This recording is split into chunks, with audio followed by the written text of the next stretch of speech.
Okay, so hopefully I'll get through this without the video conking out, as it did before. I'm going to speak about this subject. Rocky. The Rocky film franchise. I mentioned in a previous video I've got a fight coming up. It's in 4 days. I actually feel fine right now. But I'll maybe make a video specifically about that afterwards. Most people who have some interest in boxing would know something about the Rocky series, and I've decided it would be an interesting subject to make a little comment on each of the 6 films. And I want to emphasize this is purely my opinion. You don't have to agree with me, but if you leave comments, I would ask please keep them respectful, because it is just opinion. You know, sometimes when people discuss films, people take it sort of very personally, and like they can't seem to have an opinion without getting in the personal jibes. I'm not talking about my subscribers. My subscribers, you guys are usually really spot on, mature in your how you go about things. So without further ado, here's the box set. It's 1 to 5, not including 6, but I'll include 6 in my analysis. I love the way this is designed, incidentally. Pretty cool. Anyway, I'll just go through each film and try to rate them roughly at the end, roughly speaking. Rocky, the original film, 1976. This, of course, was Stallone's own break. In some ways, him as a director matched Rocky as a boxer. He was struggling at the time, and it's my understanding that this was his breakthrough.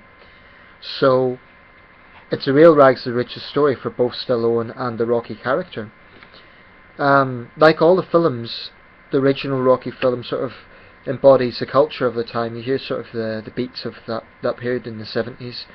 Gonna Fly Now, of course, became the song that's associated with the Rocky series. And basically, it's become that film led Rocky, the character, to become a cultural icon. Set in Philadelphia, some pretty gritty scenes, like where Rocky works as a loan shark. And if you haven't seen the film, I don't want to give too much away. All you really need to know is that Rocky is a talented but inconsistent fighter who basically gets a shot at the world title. He's an underdog, he's an unknown, and Apollo Creed, the heavyweight champion of the world, gives him a shot. Stallone had looked at Ken Norton at the time. Ken Norton was a great heavyweight, but he was just too big. So in the end, it went with Carl Weathers, who was great at the role. He was a former football player, and he looked the role of a heavyweight. He really did look like it. He even looked a little bit like Ken Norton. But anyway, there are stories that it was based on the Muhammad Ali Chuck Wepner fight. There's conflicting reports about that. Wepner has went to a lawsuit and so on. Don't know why, because he certainly became more famous out of it. But anyway, the original film, I think it was a pretty good film. I don't actually believe it's the best of the series, and I know that would be a controversial point, because most people do regard it as the best of the series. I don't believe that just because a film is the first one, that automatically makes it the best. Obviously it's special because it is a film that launched the other films, and you know, without Rocky there would be no franchise. It's special, it introduces the core characters, it's a memorable film. If there was never any sequels made, Rocky in itself would be a classic, which of course it is. Rocky 2. I think the fight scene was better in Rocky 2, although the fight scene in Rocky 1 was good, but the fight scene was even better in Rocky 2. I like the concept of it, that Apollo Creed feels humiliated, he wants to get revenge. The hospital scene at the start is memorable.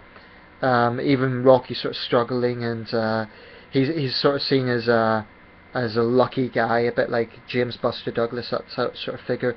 So both men then have to prove something. It's a good film. Rocky 3.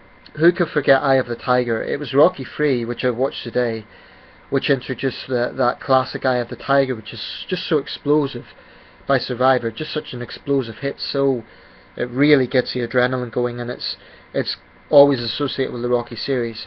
So many fighters have used that. Frank Bruno is one of the most famous examples, but Rocky, Eye of the Tiger, just how more macho can you get than that? It's great. And in that film, of course, Clubber Lang is the main opponent. I like the whole concept of Mickey passing away, therefore it comes down to Apollo then befriending Rocky, and I like the whole storyline behind it. They go to Los Angeles. Clubber Lang is portrayed as a thug, a merciless thug, who's got a very big KO record. I used to think he was based on Mike Tyson, but then of course when I learned more about boxing, Tyson only came on the scene afterwards, 4 years afterwards to be precise.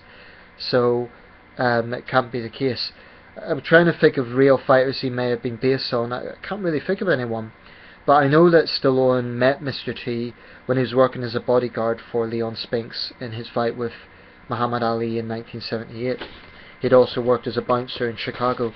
So Mr. T said this was a reflection of my whole life. He was perfect at the role. Very menacing and certainly one of the most memorable opponents. Rocky IV, in my opinion, the best film. I love that movie. I think it is... I mean, as someone who's interested in politics, I love the whole Cold War setting. The character of Ivan Drago is, in my opinion, the most dangerous of all Rocky's opponents, although arguably that is because of cheating, because he's a juicer, as they say, certainly implied in the training scenes. But the whole idea of Apollo being killed off, and just therefore Rocky has a concept of revenge, and it's just such a powerful film. I mean, the heart and the soul in that film is incredible. In my opinion, it's not only one of the best boxing films ever made, but one of the best films ever made. It's just such a powerful film. I really would rank it highly. I mean, the influence is such that every East European fighter since has been nicknamed Ivan Drago, whether it be the Klitschko brothers, or Nikolai Valuev, or Alexander Povetkin, or Ruslan Chagayev, or Gennady Golovkin. They've all been nicknamed Ivan Drago. That's the cultural impact it has. Drago, of course, is such a menacing, powerful figure, and the one of my favourite aspects of the film is the soundtrack. I mean, you just can't beat that soundtrack. I think it's by far the best soundtrack out of all the films, and it includes Eye of the Tiger as well. It's just a very powerful film, and I like the whole concept of East versus West and the political aspect to it, the political dimension. Dolph Lundgren, of course, was great at the role. Rocky V. Now, Rocky V gets quite a lot of jibes from Rocky fans. They see it as the weakest of the series, and even Stallone has rubbished it. I think this is somewhat unfair. I think in its own right, let's just look at it as a film in its own right, Rocky V is not a bad film at all.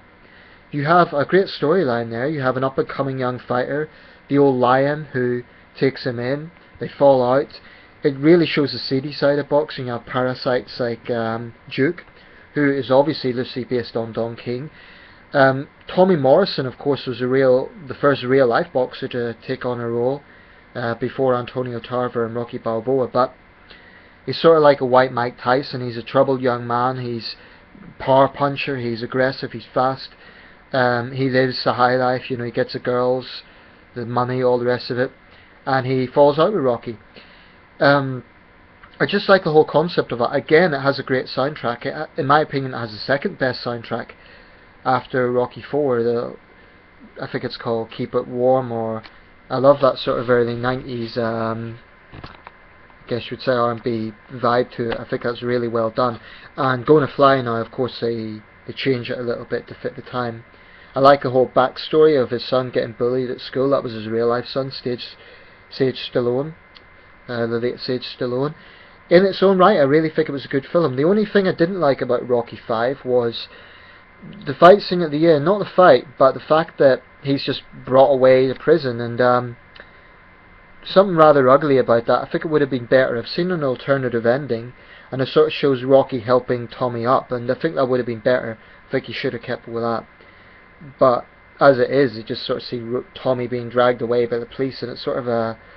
The thing is, although he's not a very pleasant character, I do feel somewhat sorry for the character Tommy Gunn, because he's surrounded by parasites, and you can see, again, there's references to Mike Tyson there, because he has potential, and you can tell he's a great fighter, but he's being corrupted by those around him.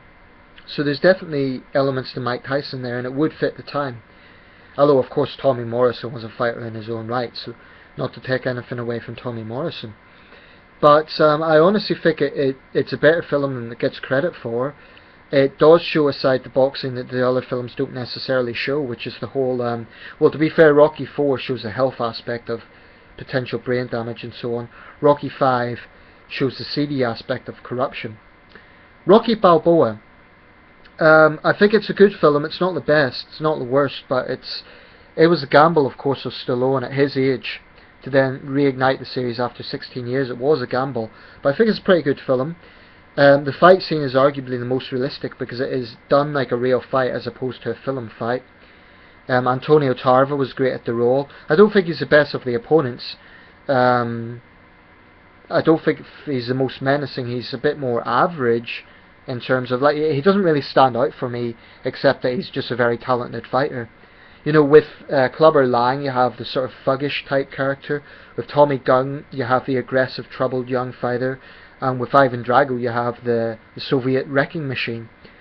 But with Mason Dixon, he's just a great fighter. He doesn't really stand out in any other way. If there's any references, it's probably most likely to be Floyd Mayweather. That's the fighter I would most compare to that character. In the sense he's not popular, but he brings in big crowds. In the sense that he's rich, you know, Money Mayweather. I see some resemblances to that, except of course he's a heavyweight. I like the scene at the start where you see the hostile crowd. It's realistic to the real boxing world. 3-6 Mafia, that song's pretty cool. I like the whole backstory of Rocky fighting against his ghosts, meeting the girl who he once lectured, and I like that whole backstory. So all in all, it's a pretty good film. But that should definitely round it up now. I think it would be a mistake to make another film at this point. So ratings. Like I say, Rocky 4 for me is the best, but in terms of where I go after that, I genuinely find it very, very difficult. So instead I'm just going to give it scores out of 10. The only reason I won't give Rocky 4 a 10 is because it probably could be argued it is Cold War propaganda, which the Russians would take issue with. Apparently they changed Rocky's speech at the end. Instead of 20 million deaths, they changed it to 20 million bucks.